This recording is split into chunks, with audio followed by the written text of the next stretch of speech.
मौसम जे हवाले सां गॾु मां आहियां नज़ीर बमरो।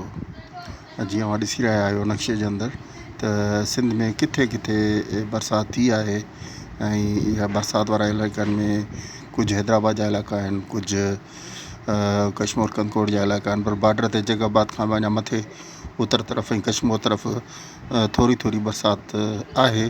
पर अॼु इहो सिस्टम जेको आहे सो सिंध में अहिड़ो को ख़ासि ताक़तवर न आहे ऐं इहा हिकिड़ी ख़ुशीअ जी ॻाल्हि आहे त सिंध वासियुनि खे अञा वधीक मौक़ो मिलियो आहे जो आबादगार ॿाहिरि पंहिंजे कणिक जो कमु कार जेको आहे रहियल खुहियल उहो क्लियर करे वठंदा ऐं सिंध में बसि किथे किथे ज़्यादा हवाऊं हूंदियूं, न त बरसाति जो को ख़ासि घणो ख़तरो कोन्हे को।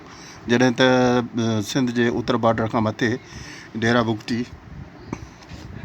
ऐं इन खां अलावा बलूचिस्तान ऐं पंजाब जे बॉर्डर वारे इलाइक़े में बरसाति जो ताक़तवर सिस्टम आहे ऐं इहो सिस्टम एतिरो ताक़तवर आहे जो इन में गड़ो बि थी सघे थो ऐं इलाइक़े में तेज़ हवाऊं हलंदियूं हूंदियूं ऐं बरसाति बि इन जी ठीकु ठाकु हूंदी। खेवण गोड़ हूंदी, खेवण गोड़ जे हवाले सां असां चवंदा आया आहियूं हमेशह अव्हांखे त जॾहिं बि खेवण गोड़ हुजे त पंहिंजो एहतियात कयो। हीअ बरसाति अॼोकी पंजाब जे अंदरूनी इलाइक़नि में फैलियल आहे। लाहौर, गुजरांवाला, सियालकोट ऐं इस्लामाबाद ताईं फैलिजी रही आहे। मुल्तान खां अलावा बहावल नगर तरफ़ बि बरसाति वेंदी, जॾहिं त बलूचिस्तान जे उतरनि इलाइक़नि में सभिनी में बरसाति मौजूदु आहे ऐं केपी जे इलाइक़नि में बनू, पिशावर ऐं तक़रीबन पूरो केपी बरसाति जे अंदर में आहे।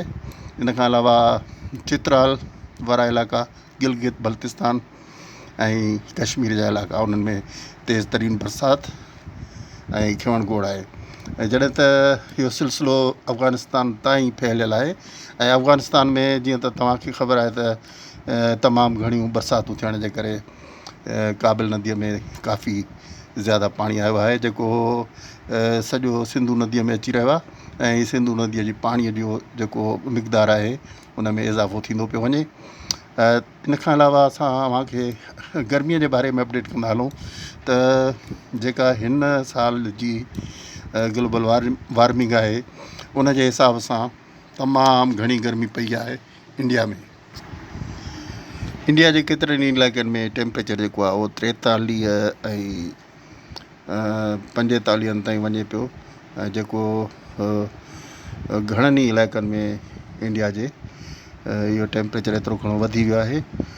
फैज़ाबाद में 42 आहे, कानपुर में 42 आहे ऐं इन खां अलावा जेके इंडिया जा इलाइक़ा आहिनि तक़रीबन सभिनी इलाइक़नि में 40, 41, 42 टेम्परेचर। एतिरो टेम्परेचर असां अॻु में कॾहिं बि न ॾिठो आहे त हिंदुस्तान जे हिननि इलाइक़नि में को अप्रैल जे महीने में एतिरो गर्मीअ जो दर्जो वियो हुजे।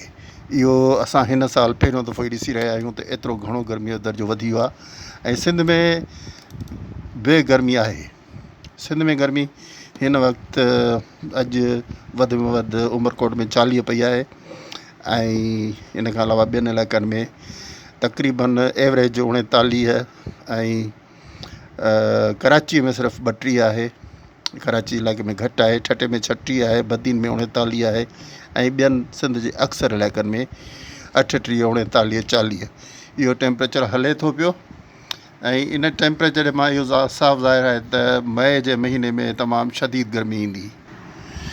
हीउ पाकिस्तान जो मुकमल नक्शो आहे। इन में जेका बरसाति वारा इलाइक़ा आहिनि उन्हनि में खेवण ज़ाहिर थी रही आहे जेको आहे सिंध ऐं बलूचिस्तान जे बॉर्डर ते ऐं पंजाब ऐं बलूचिस्तान जे बॉर्डर ते तमामु तेज़ तरीन सिस्टम आहे ऐं उहो खेवण गोड़ सां आहे। जॾहिं त हीअ इस्लामाबाद वारा इलाइक़ा ऐं अपर पंजाब वारनि इलाइक़नि में, लाहौर वारनि इलाइक़नि में बरसाति हली रही आहे ऐं अफ़गानिस्तान में बि बरसातूं जारी आहिनि।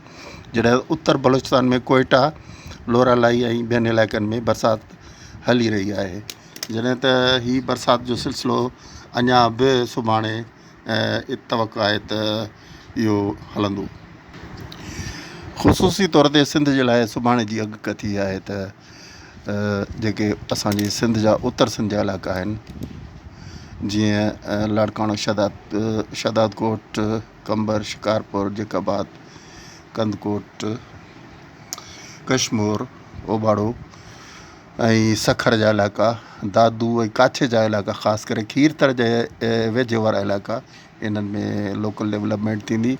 ऐं इन खां अलावा लोकल डेवलपमेंट सुभाणे नूरियाबाद ऐं थाणो बुला खान ऐं हैदराबाद तरफ़ माझन तरफ़ लोकल डेवलपमेंट जा इम्कान मौजूदु आहिनि।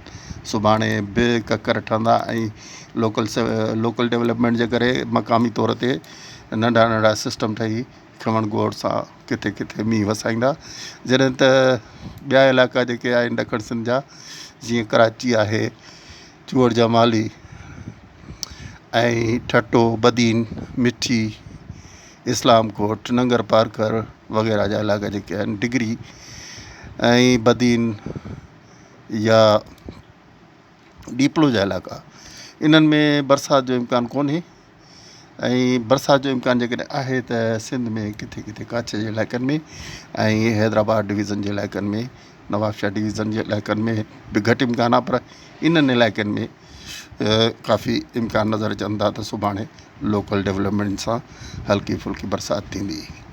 असांजो चैनल सब्सक्राइब कंदा, पेज लाइक कंदा, अॼोकी डेवलपमेंट जे बारे में असां तव्हांखे ॿुधायो, सुभाणे जे बारे में ॿुधायो ऐं इनशाला ॿी अपडेट सां गॾु मिलंदासीं। अल्लाह हाफ़िज़।